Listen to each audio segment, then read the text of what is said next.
Hey y'all, it's Andrew Reed with Mossy Creek Mushrooms, and today, well actually first let me just say, I don't know what we titled this video. I just know I always hate titles like what we're probably going to title this thing. That said, none of this is clickbait. All of it is going to be true, and I'm going to break it down for you guys. And obviously this video is about finances.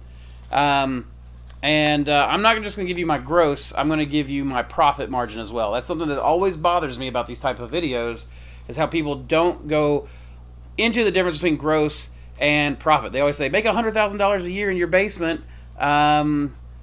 except they're talking gross. They're not talking about expenses. So the reason why I'm doing this video now is I'm getting a lot of questions about, can you really make a living growing mushrooms? Can you really make a living growing boutique mushrooms? Can you really make a living growing mushrooms in your basement or garage? That's the most common questions, really. And I'm here to say that the answer for me is yes, absolutely yes. I could make a very comfortable living off of mushrooms in my basement. Obviously, we're in the warehouse now, so that changes things, and I'm hoping to make an even more comfortable living than what I could. But beforehand, we'll go into 2019. 2019 was the last full year in the basement for us. And just to give you guys an idea, I'll pull it up now. My 2019 taxes, there we go, is $140,293 gross, right? $36,622 in profit. Now, don't get too far ahead, because I want to explain some things about this year, or about this year of 2019. And that is that a lot of that was unnecessary expenditures. And by unnecessary expenditures, I don't mean that like I lied on my taxes or something. What I mean is unnecessary expenditures for making money. So that $140,293, we're going to round up a dollar, 11 cents. And I've got the paperwork here so I can keep up with this as well. In fact, I'll pull up my paperwork that I've got going for you. You can see here that here we have $140,292.89. So $142.93 is what I rounded that up to. And then you can see down here on the very bottom is the amount left over, $36,624. We'll say 25 to round up from that 76 cents, since it's over 50 cents. All of that said, faster is better than slow. Yeah, got a son over there. Go. The big thing about this is that was what was left over. If you look at our employee wages, employee payroll right here, $41,684.56. Something I want to explain about this is we didn't actually need to hire employees at this time in 2019. And we hired, I think, everybody in March for that crew that we had for that. No, we had people earlier than that. But those were two part-timers. I had Melanie helping me with the website stuff. I could have stayed on Squarespace, I guess, and done some of that work myself. But none of that stuff was necessary. That was all building the future of YouTube.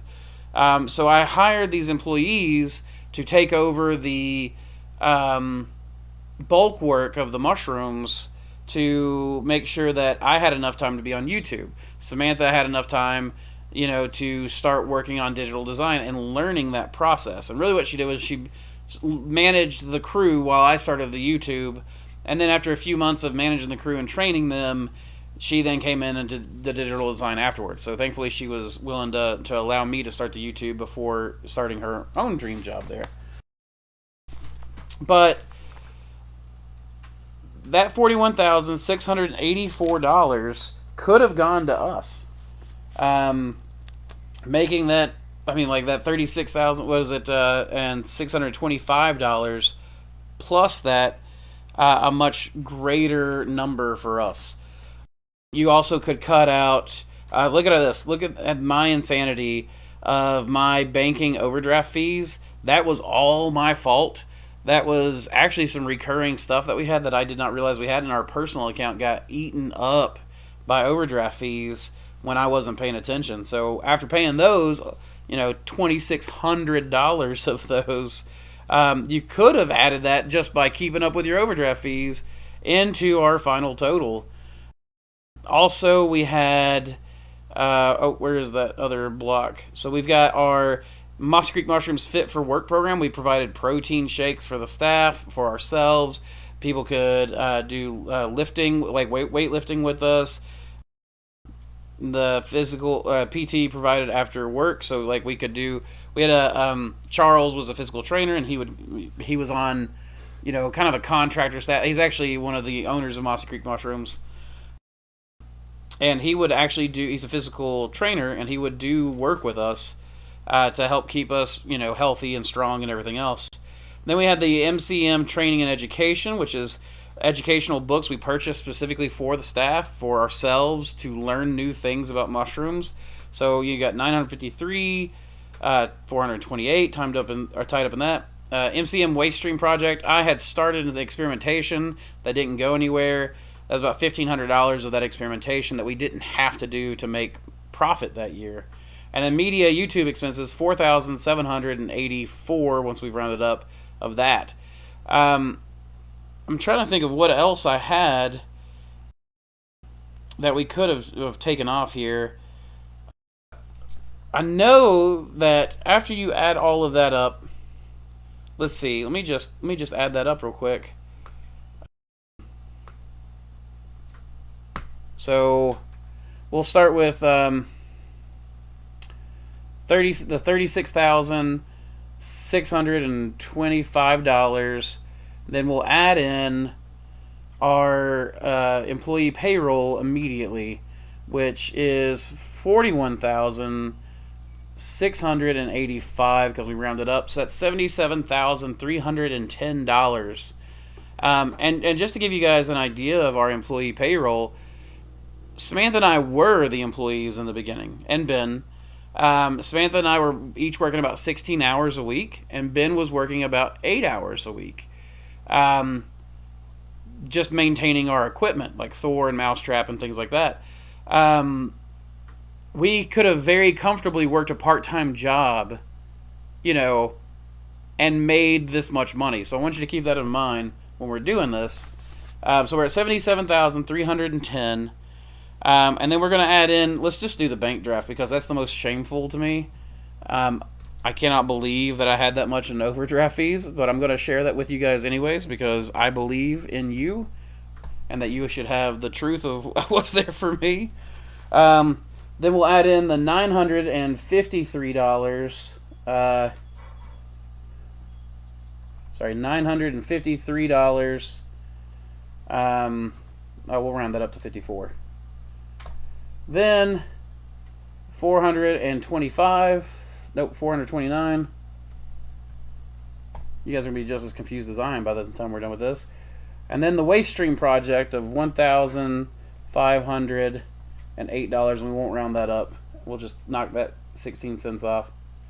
Okay, and then media and YouTube, we're going to add the $4,784. And that leaves us with $87,609. Which is a fair sum already. I would consider that an incredible living in these parts. East Tennessee is a very low cost living place to be. I could absolutely, Samantha and I used to make, when we worked at the factories, we were making $40,000 a year. You can see that even after all these expenditures, we still pulled in almost $40,000 working part-time jobs. And then on top of that, we opened our second grow room during 2019.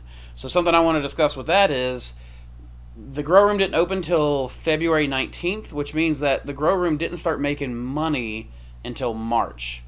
March is about the time that would have started really pulling in money for us. So here I have it in March. We had grossed $25,035. In April, we had grossed $35,730, so we'd made another $10,000 in about a month. But then in May, remember, April is right when that grow room, or March was right when that grow room had started making money. May, we jumped up to $51,620. I have already gone through and amortized what that grow room would have made us had it been open all year. And it came out to basically that second grow room for the whole year pulled in $53,333 by itself. When I subtracted the $140,292. So when I subtracted the $40,292 that we had, this is me having done math off screen and everything, that grow room would have pulled in another $13,040 on average in the months that we did not have it for that year. So if I go through and I add to my calculation here another $13,040, that puts us at $100,649. Yeah, right? So that's off an op that was 800 square feet in a basement. The entire op, lab, incubation, 2 grow rooms, packing area, and steamer in about 828 square feet, I think is what it was. And could have netted us over $100,000. So it could have netted us in profit. I mean, obviously we would have been taxed on that. So the taxes would have brought that down. But we could have brought in a 6-figure income in a basement. Now, I will say, I want you guys to note something here on my profit and loss statement. Look at my utilities. My utilities for the year were $8,019.79 for electric and water. That is that beefy boiler and running AC constantly through the summertime. In the wintertime, we didn't have to pay for hardly anything energy-wise other than the steamer because the mushrooms heated the house for us. We put them in the basement and we just mixed the air from the downstairs and up, other than what was going through the grow rooms, obviously. And we basically had a little space heater in the living room just for our own comfort, just to pull the temperature up just a little bit more. And we lived very comfortably through the wintertime with almost no electric bill. That said, it averaged out to $8,019 for the year, $8,020. So this ends up being just to give you an idea, I did actually call my dad and ask him how much his utilities were, my mom and dad, for their house, which is a mile down the road from me, and their utilities are about $120 a month. So, a far cry from what I had been paying while running a mushroom farm in my house. But I mean, you can see that it doesn't matter. Who cares if you're spending $8,000 on utilities if you're pulling in a 6-figure income to do it while working a part-time job? That part-time job is what allowed me to start the YouTube channel. It's what allowed me to buy cameras. I bought 2019. I bought more expensive cameras. 2020, I bought more expensive cameras. What I'm on right now is a Blackmagic 6K Pro pocket cinema camera, and I'm getting to play around with that. I'm getting broadcasting software that I'm getting to trial this at, so I can start doing screen sharing more easily with you guys. I just wanted to really break this down and show you guys that it's not a very long video, I know, and it's not a very complicated and flashy and glitzy video, and I'll throw some B-roll in here before I publish this, but it ends up, I just wanted you guys to see how possible it really was. Like, I showed you my taxes, I showed you what we had, I showed you Samantha's overall profit and loss statement. She's got a bunch of tables down that we can break down. I do not want to make this an hours-long video where I'm just talking numbers at you, though. I do go over the numbers and consults and mentorships. We can break it down and itemize it as much as you want because you paid for that time. But I wanted to show you guys that, yeah, it's very possible. A lot of ways that we do this, like a lot of mushroom farms will tell you they don't make money. The reason why is oftentimes poor planning. They work themselves into the ground doing unnecessary things, and then and because they're chasing that ideal. And what we've decided to do is push the ideal aside. Let's do the best that we can do on what we can afford, maximize our profit margin, and then as we make profit, we can hire people in so that we can level up to the next step to do the next best thing. And then we make more money when we're at that level. Then we level up again because we've brought somebody else in to take care of that stage. And we do it again and again. There's no unnecessary trimming of mushrooms. We sell by volume, so we don't even have to stop to weigh things. I mean, it just ends up being a very profitable enterprise in your basement. 2020 was very different for us. We're still not finished with all of our 2020 accounting because it was such a weird mess. But 2021 is looking to be an even better year, in part because of you guys, and the YouTube channel actually has brought in a secondary stream of income. We have a bigger farm now because we have more employees in. We're doing a lot of that waste stream project that didn't go anywhere that you guys saw on that itemized line. That's bigger and better than ever, and it's going forward well because, well, you guys are helping us do that. And when I'm done with that, I'm going to publish those results. So I feel like I feel like 6 figures is good money no matter where you live. Like, I just can't see that. But maybe that's just my poor East Tennessee, self. Not noticing that, or not noticing what it takes to live elsewhere. Sorry, that was my phone. Don't check your phone. That said, I hope this video has helped you guys. I hope that it's helped any of you who are kind of on the fence about it to take that step to research further. Run your numbers. Run numbers.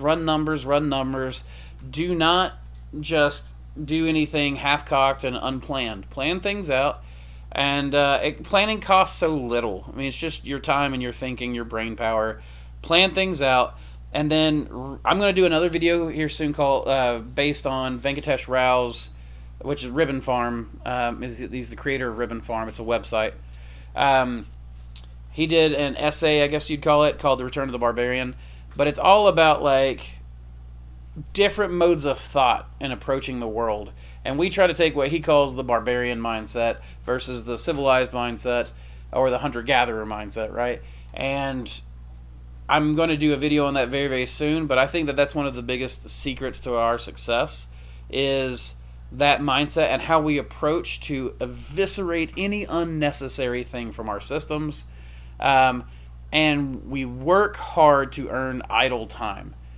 That's what you should be doing in your farm. You should not be working hard to work hard and do the most ideal of ideals. You should be working hard to earn the idle time that allows you to level up so that you can do the next thing. And you're going to reach your ideals just naturally working that system. And you'll be hopefully in a pretty profitable place to do it and a more comfortable living. And that's why we're doing this, right? We're not doing it because mushrooms are cool, though they are. We're not doing it because mushrooms are tasty, though they are.